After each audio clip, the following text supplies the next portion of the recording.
All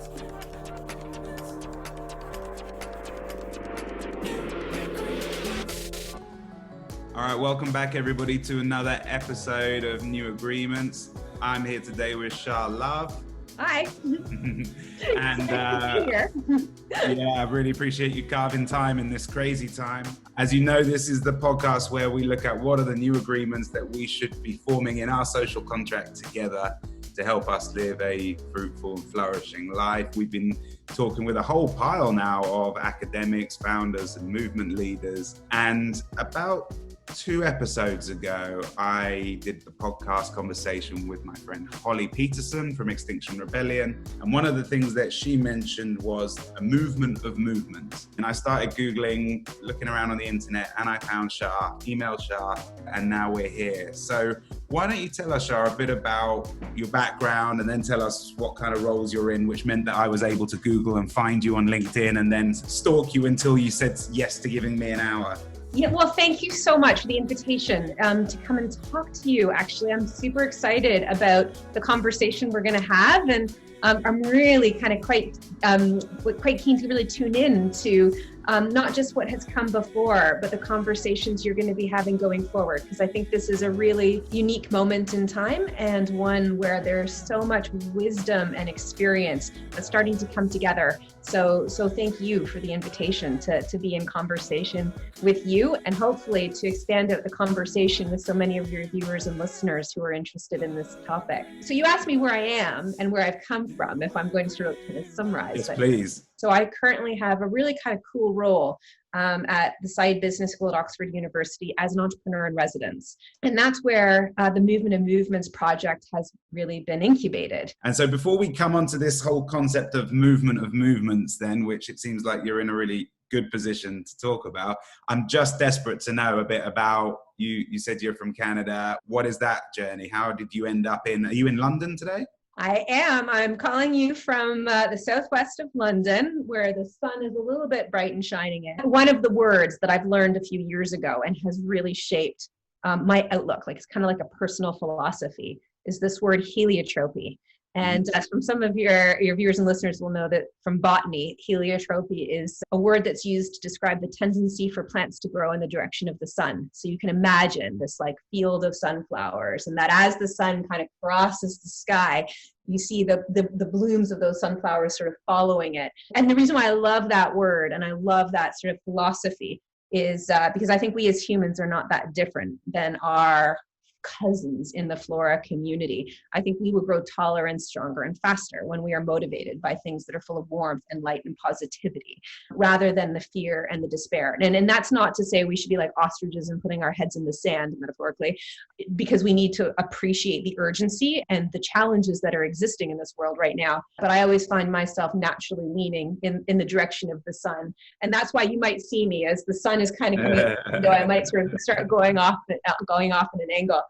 But anyway, so you asked me about my background. And again, I am from Toronto. I'm born and bred in Toronto, and I love my hometown. I've been living here in the UK now for about 12 years. And there's a wonderful love story that is about that journey, which probably is not necessarily the subject of the Movement of Movements. Part two. Part two.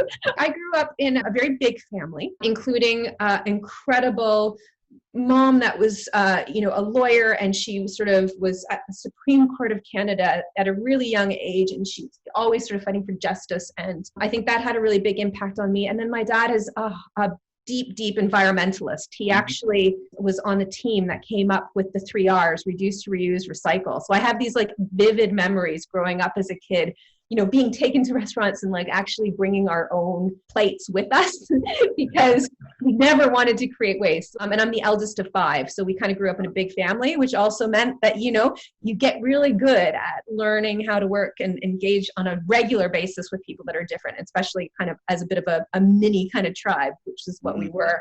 I'm the youngest of 4. Oh, so big families, right? Like big families. There's a whole level of negotiation that you learn at an early age that you can't learn that at school, I don't think.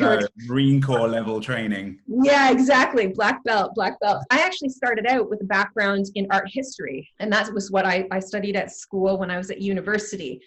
And actually, it was in high school where I went on an immersive like docenting program to teach teenagers to learn how to talk about contemporary art, which is what changed my life. Like, I know that's probably a really cliche thing to say, but there was a moment where my life could have gone in one direction and instead it went in another. And it was because I had this real opportunity to understand a little bit about contemporary art, but not necessarily just about the art, but how art can make us feel and think. And I remember being standing in front of, actually, it was a Rauschenberg painting that was at the Art Gallery of Ontario. And one of the docents who was training us, said, what's a docent? Sorry. Oh, a docent. Yeah. So that's a good term to sort of call out. So if you see people in museums that are going around in little groups, it'd be a docent who's leading that conversation. And you really get good in training to be a docent, like in terms of how to ask questions, but also how to help people understand art and appreciate it.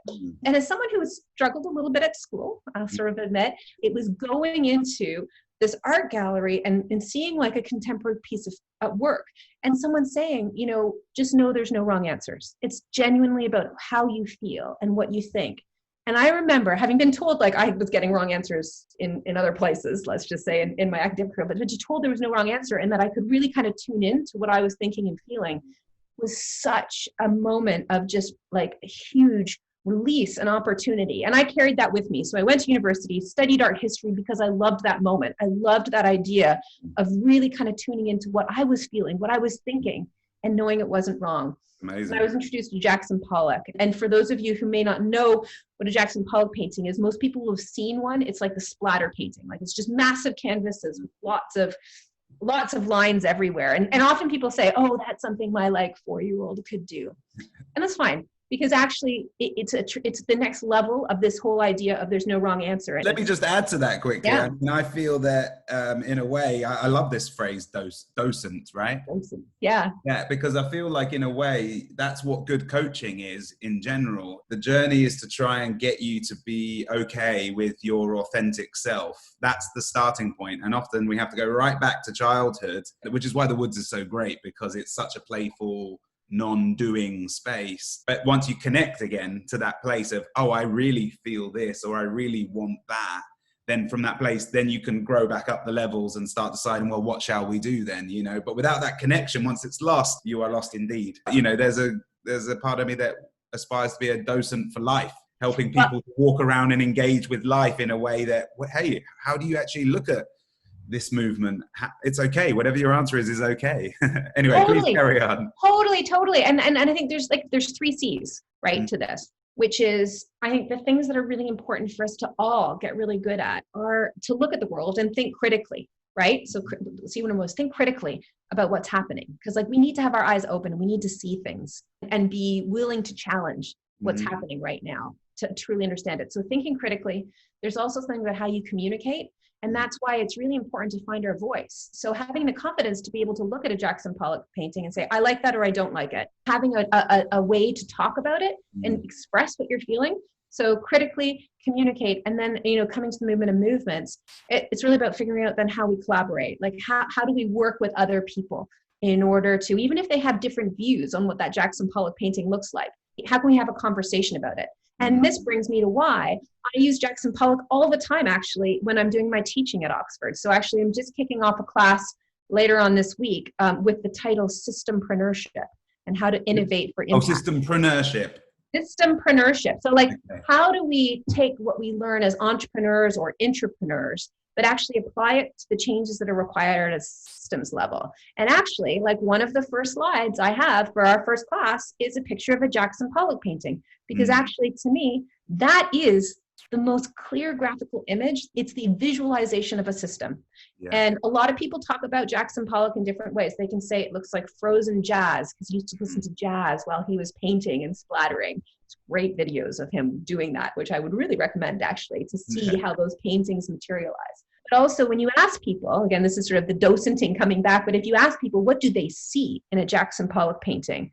It's incredible, the spectrum of answers. You get some people that see a spider web, like just a web of lines. You have some people who answer, I see a cityscape, like I see like a city at night and all the different sort of lines connecting people. I was with this amazing group of social workers from Hong Kong, and one of them said, it looks like I'm lying underneath the tree and looking up and watching the light coming through the Wow, branch. that's a cool perspective. Super poetic, right? But that's exactly what the Jackson Pollock painting, I think, inspires, is that if you really let yourself go, you can look and you can see things in there. What I hope we can do is get people to engage in this idea of the system we have currently really does need to be changed. And how do we start thinking about it? And again, first it's about being able to see and be critical, either positively or negatively, like look at it truly, and then tune into what you feel about it, what your role you see as an actor in that system might be, and then think about how you can communicate it. But again, and then coming to the movement of movements, it's really about how do we find ways, if we want to change the system, recognizing a Jackson Pollock painting is not just one color. It's like all these textures and lines that are kind of interconnected. So if we're going to change that system, we need to respect, appreciate, witness, and then engage in that interconnectivity. Okay. So before we come on to that, because I want to spend some time on that and push some things around, but just on your 3 C's there about thinking critically, communicate, and collaborate, I actually think that thinking critically is something that a lot of people haven't really learned and won't feel familiar with. So the order of them in my life has been communicate. So find that voice, that true connection that you're describing as the first and foremost thing. Now you've got something to play with. Do you know what I mean? If you've got that voice and that connection, you've got something now. With that, I've managed to collaborate with people. And then from that, I get to hear their other perspectives and let them influence mine. And then from that, I'm then able to learn what it means to think critically, because through those other voices, I get to see a critique naturally of, oh, my voice isn't the only voice. There are other voices and there might be good reasons why. That's how it works for me. And for others listening who haven't ever been exposed too much to what it means to think critically, that might be a route in. May I jump in on that one? Because actually what I would encourage people to think about is not it as a linear or sequential line. I actually think it's circular. As you said, you learn something new, and maybe that helps you think critically about something in a way you hadn't. And then that means you need to reframe your communication around how you're expressing or how you're communicating around it. So I realize as I'm doing this, I'm kind of doing like a little bit of like great dance. And I agree with you about the circles, not lines. But also you got to jump on the carousel somewhere, even if it is going round. You got to pick your place to jump on. And knowing that there will be different people that might jump on in different places. I think that's the key. You know, it's not, otherwise everyone's going to end up on the same horse. Nice. Okay. So that leads us on to where you're at now, where you're working on this System-Preneurs. Maybe I can send you a link to include along with this, because there was a piece that a friend of mine and I spent some time playing around with a little bit, actually, which is why this class is kind of interesting a couple of years on to now have a class on it, was recognizing there are some people that don't necessarily start organizations, or they don't necessarily work within organizations, but what they're interested in doing is really understanding that Jackson Pollock painting and trying to figure out how to create conversations between people, friends and foes, how to navigate sometimes what can look like immense complexity and can be quite paralytic. You know, like you almost, some people would see a Jackson Pollock painting and not like it because it's so complex and it's kind of overwhelming, especially when it's these giant, huge canvases. So I think this idea of a systempreneur that can recognize like the problem that's at a systems level, really try and understand that system problem, and then try and figure out who are the different organizations, who are the different people that are looking at ways to address that challenge, and sort of finding ways to bring them together. Often these are people who, might not necessarily have specific job titles. Their area of interest is sort of at that plane of looking at the system. You know, there's macroeconomic theory and there's microeconomic theory, and then mesoeconomics, which I'm really interested in. I'm interested in all of it, but like the mesoeconomics, which are the web of kind of relationships and contracts. We never thought about it. Maybe I'm interested in it because it's like a web, and Jackson Pollock is like a web. So again, there's like this magic in the mesoeconomics that I just think is super interesting. And I feel like that's the place where a lot of systempreneurs play. I guess the question is, how do you, as you're sort of pulling this curriculum around it together, think about quantifying that, because within an organization, it's quite clear, isn't it? You can say how much money have they raised, how many people work in the organization, how many products do they put out, how much effect do they have on in the environment. That's kind of gives you a bit of a boundary around an entrepreneur or even an intrapreneur within an organization, how much resource they've managed to galvanize around their idea. How do you think about how well they're doing or how much they've done? Yes. Okay. You could be a systempreneur in an entrepreneurial venture. You could be a systempreneur in government, or you could be running a nonprofit organization. Like, there's so many things. It's more about the approach to, if you think about entrepreneuring as like a verb, right? It's to create something new. It's doing that at that sort of systems level. I'll be honest. I think quantifying systems change is an emerging field. I would just give a giant shout out to my friends at the Impact Management Project. And maybe we can include a link to that, because I think they're doing some really, really excellent and important work around sort of codifying a series of dimensions to think about the impact that investors have, that businesses have. Well, and as you're saying, it's all about collaboration, isn't it? And as you're speaking, it made me think of something from a couple of podcasts ago. You probably read The History of Art in your art history course by Ernst Gombrich. And we had Carl, his grandson, on here a couple episodes ago. He started a new university called the London Interdisciplinary School, and he's talking about a networked conception of education, looking at the different disciplines and parts of knowledge that students have managed to assemble in their minds, and looking at the quality of the connection. So how big a gap was it from Jason Pollock to neurobiology? And if you attempted that, you get a mark for bravery and you get a mark for execution. So all it's making me think is it might be interesting for Carl to speak with your friends at the Impact Management Project, because there might be something about valuing the work that systempreneurs are doing, where the conversation they're trying to hold, whether that's a dinner party or a Zoom call or something broader, if the conversation they're attempting to hold and doing actually not like a great job at in the world's eyes, but actually the gap is so big that they're trying to hold between these two communities that are not speaking in any other way, there's value in that ultimately, whether you choose to quantify it or not. Basically, I think something in the same network thinking that could be cross-pollinated, basically. I love that. Well, I love that you used the word pollination right there, because actually that is a really great way of describing, I think, also what a systempreneur can do is like listening to things in one place and then pollinating somewhere over here. One of my entrepreneurial adventures in the 12 years that I've been here was I helped a really incredible thought leader named John Elkington, well known for coining the phrase triple bottom line. When I moved here, I actually ended up starting a company with him and another incredible woman named Pamela Hartigan, who has sadly passed away. And it's called Volans. And it really was, it still is very much looking at the intersectionality of where things are happening and where systems change needs to go moving forward. It was actually there that sort of the terminology around systempreneur kind of was first kind of originated and generated.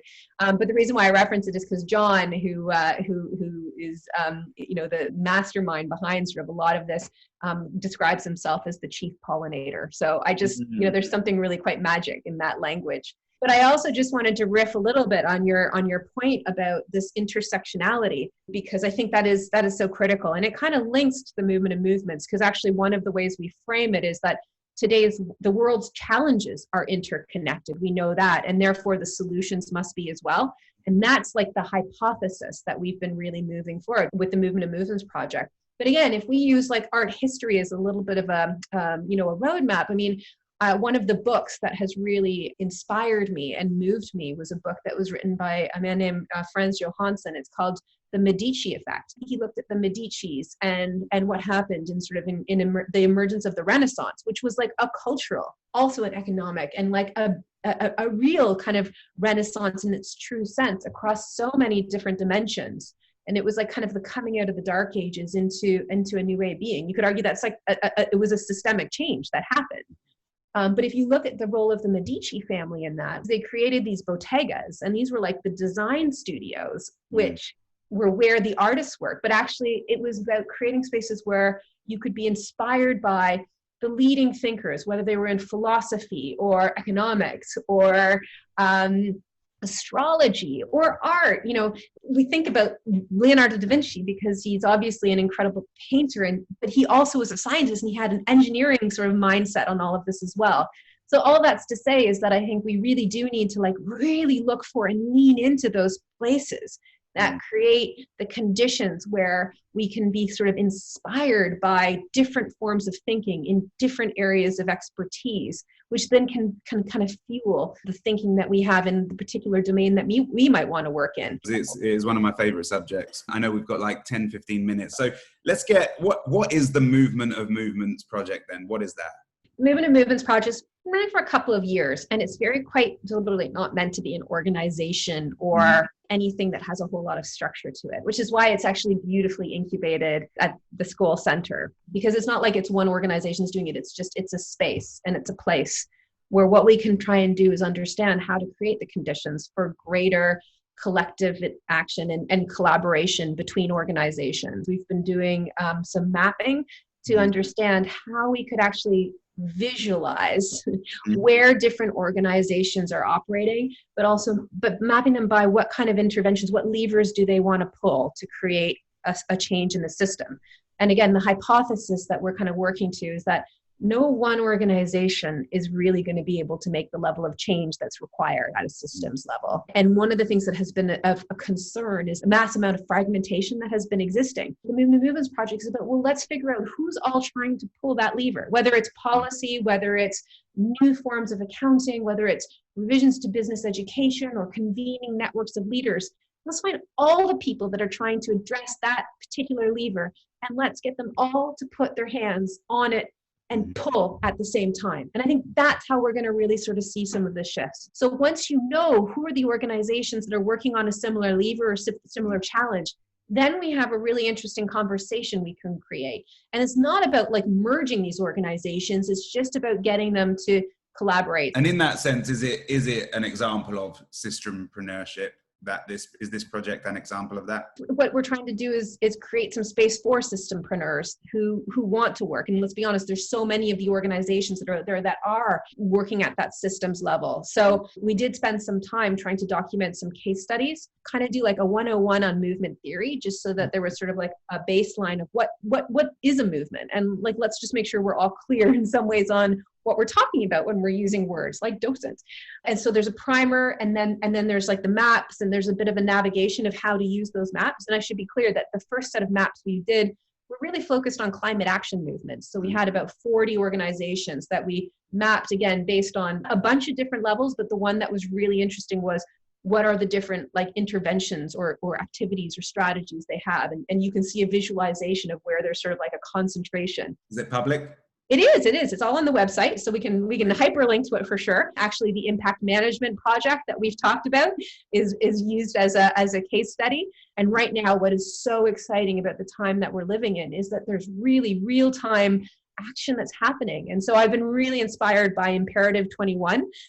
As a great example of a mobilization of a movement of movements. There's a range of organizations that have really come together as allies. We're calling it allies in systems change, and working together to figure out how to enable deep levels of collaboration, but also agreement on a series of imperatives that we can kind of all agree to in order to progress the work that we do together forward. So that might be something fun for people to tune into as well.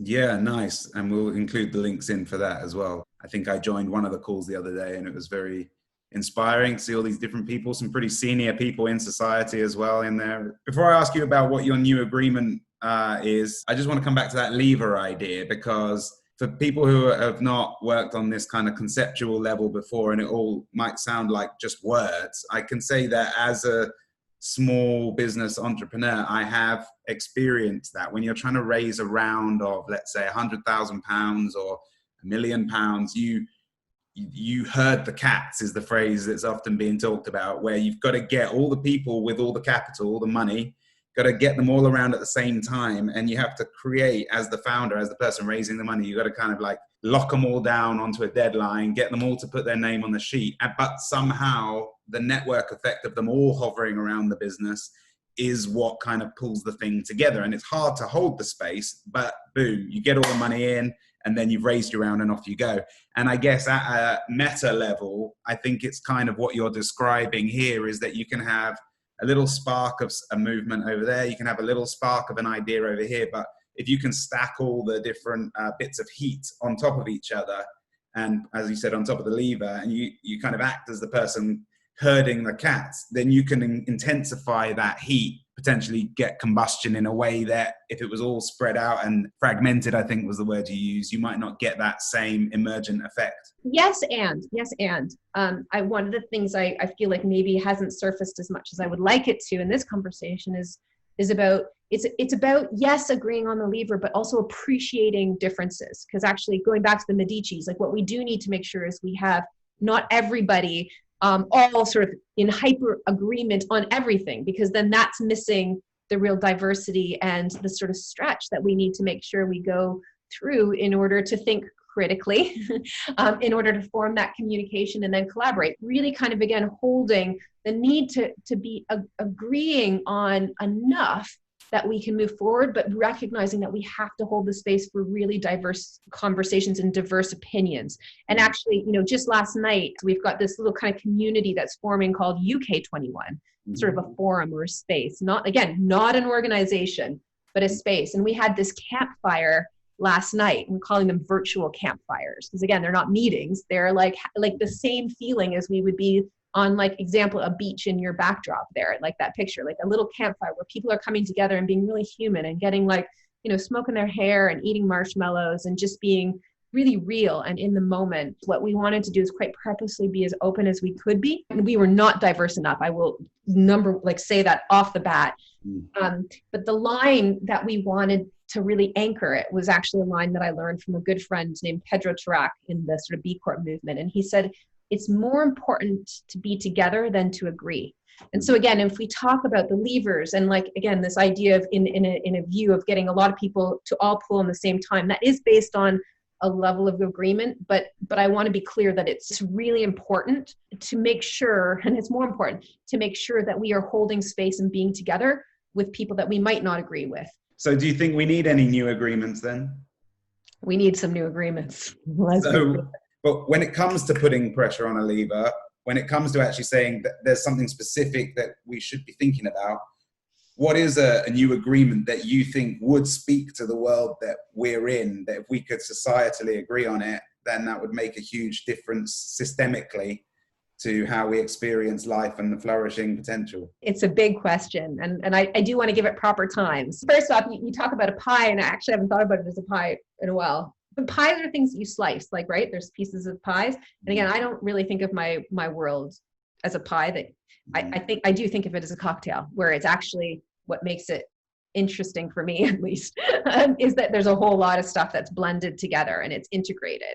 And it's not easy. Let's just be clear. I have to constantly be aware of, like, potential complications and conflicts. And so I'm quite attuned to that. And I also can be clear that it's just like any good cocktail. Like, sometimes you can get too much of one ingredient in there and it can then make you, like, a little hungover. So I'm constantly trying to figure out what that right cocktail mix is. So to your question about what the specific, like, what the agreement is, one of the things that we have been spending a lot of time at B-Lab UK talking about, the premise that we do believe that business can be a force for good. And what we have in the B Corp community are, here in the UK, 300 like living, breathing examples of businesses that are operating for the benefit of both planet, people, and their shareholders. So in other words, to become a B Corp, as you will have heard from Cressy, it really means equally considering your shareholders and stakeholders and actually making that legal. So another, like, condition of becoming a B Corp is you actually have to change your legal constitution, your governing documents, to make it that explicit, to make it explicit that your director's duties of your business are to equally consider shareholders and stakeholders. We think every business should do that. Now, not everyone, and not every business will be a B Corp, let's be clear. That's not what I'm saying, but I think that there is something to be said about how we look at the company law, the Company Act here in the UK. One of the projects we've been really looking at is this idea of operation upgrade. So if there is a moment we are in right now, sort of reset, the role of businesses in society. One of the things we think we need to do is upgrade what the conditions are to be a business in society today. And so our very kind of clear point of intervention is to go and look at the Company Act and say, actually in Section 172, we should make sure that for all businesses, it is explicit that the director's duties must be to equally consider shareholders and stakeholders. It should be to be clearly articulating what the purpose of the business is, like what material positive impacts that business is creating, and also to be held to account for it by reporting on it. I don't think it's just policy. We also need to think about the ways in which we support and create a culture where this is what it means to be doing business in the 21st century. So that's the agreement that I would like to see. And I would love it to be underpinned by the voices of people. I would love it to be something that, again, we have material evidence that shows that this is what people want. They want businesses to be doing good. They want businesses to be a force for good, and that we have the law and the culture that allows businesses to really do the best that they possibly can to meet the needs of people and planet, as well as other stakeholders and shareholders that they have to consider. I think what you're talking about is a new agreement between directors of companies and shareholders of companies, where you're asking the shareholder to accept that there should be other responsible parties in the shareholders agreement, in the foundational documents of the company, rather than just to them. That's at its core level what it is, right? It is, but it's also about recognizing that the purpose of the business itself. So I would say it's not just the duties of the directors, but it's actually how the business engages and considers stakeholders. And those stakeholders are the local communities that the businesses operate in, the supply chain, the workers, their customers, and future generations by way of their consideration of the environmental impacts. You're talking about making that narrative mandatory within the agreement, right? So I wouldn't say it's a narrative.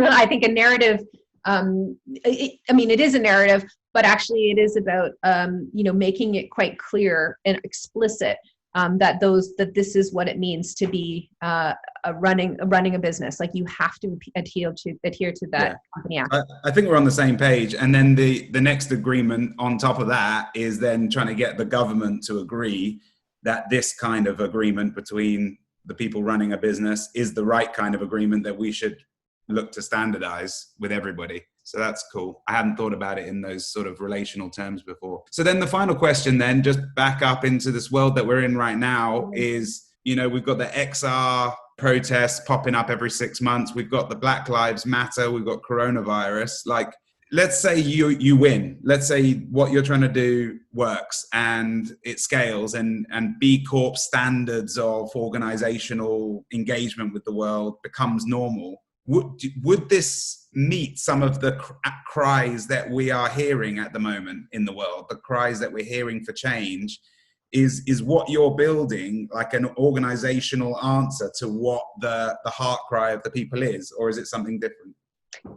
I'd hope it is, but that's not for me to answer, if I'm honest. We're doing the best we can based on what we have ability to process. Again, we're constantly looking to make sure that we are in dialogue and conversing and having the considerations for what's happening in different spaces. But it's not for me to actually, I don't think, answer on behalf of some of those other movements. I would love to hear what they think about what we're doing. However, I do want to just pick up, because you said, like, if we win, and I knew you were going to have a go. No, and it's one of those things, because I think actually, because if you have winners, you're assuming there's losers. Yeah, the old company structure. Yeah, I actually am more, again, coming back to like a heliotropic view, is like, ultimately, I think everybody should be winning. Like, we should make it so that that it's not seen as there's people that are losing, right? It's how do we create people losing? The idea is losing, but we have to be careful of that, because that's setting up a binary condition. But do you want like, it doesn't matter. It's another conversation. I mean, we could be here all day for this, but I mean, I think you can just get too over the top as well. Like, racism is an idea that we want to lose. Yes, it's I agree. As simple as that. And there are agreements around how to run organizations that are shit ideas, and we want those ideas to lose so that people can win. And I think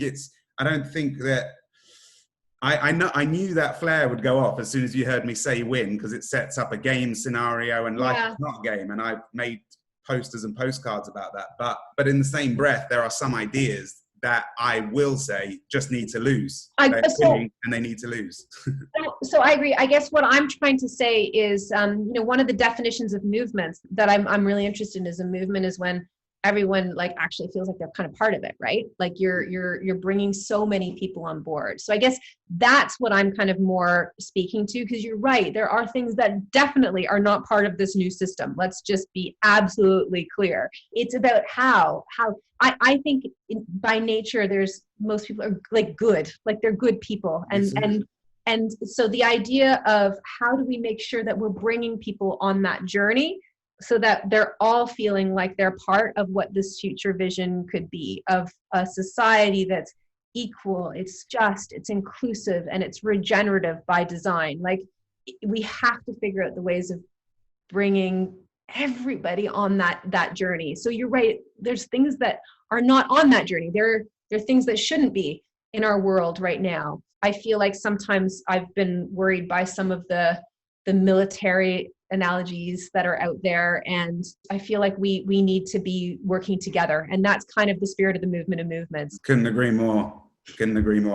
Thank you so much for carving out a bit more than an hour in your busy, crazy schedule. It's really amazing to hear about docents and systempreneurs and the role of the movement of not the movement, but movements of movements, the people and the organizations that sit in the gaps, in the liminal space, that help create connections that bring people together. And it's great work, and I'm really chuffed to hear about it. I'm glad that there's such a momentum in the communities that you're helping facilitate at the moment around this UK 21. We'll get all the links and stick them all in below so you guys can go and actually participate in this and actually hear other people's views and get some of the energy. Frankly, it's good energy. I guess my hope is that it does end up meeting in the middle with some of this sort of activist heart cry in the equality and ecological movement. I hope that some of these structures do end up meeting in the middle as answers. And I think the rub, as anyone listening can hear, is in where you start to define your boundaries. And linguistically, we're experiencing that in this conversation in the last couple of minutes. But like when two oceans mix, there is a turbulence where you have to get to that edge where you find your boundaries and edges. And that is an exciting challenge to find out how we do that well, because that's where the rubber hits the road on changing systems. So it's when things get hard and we're kind of thinking hard and really having deep conversation. That's when you're into some new spaces. So I welcome that. And I've really enjoyed the conversation today. And I hope it's just the beginning of a range of conversations. Can I do just a small plug? Is that okay? To say that like the UK 21 community is just starting. We are inspired by Imperative 21, which is this idea of bringing together different organizations to work in harmony and concert. And if there's anyone that's listening that wants to join us in UK 21 or start Chile 21 or Japan 1021 or Italy 21 or Canada 21, like I think that creating the spaces where people can come together and really explore some of these things around campfires or whatever is the most locally relevant kind of way to gather. I think that's a super interesting set of conversations to have. And if there's anything I can do to be of support to anyone who wants to be on that journey, I'd really love to connect. Wicked.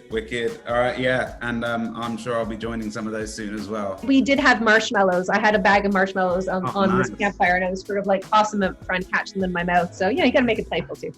Yeah, exactly. Well, maybe I'll get myself a bag of marshmallows and join you on your next campfire chat. Please do. You would be most welcome, and it would not be the same if you weren't there. So thank you. All right. Thanks, Cha. All right. See you later.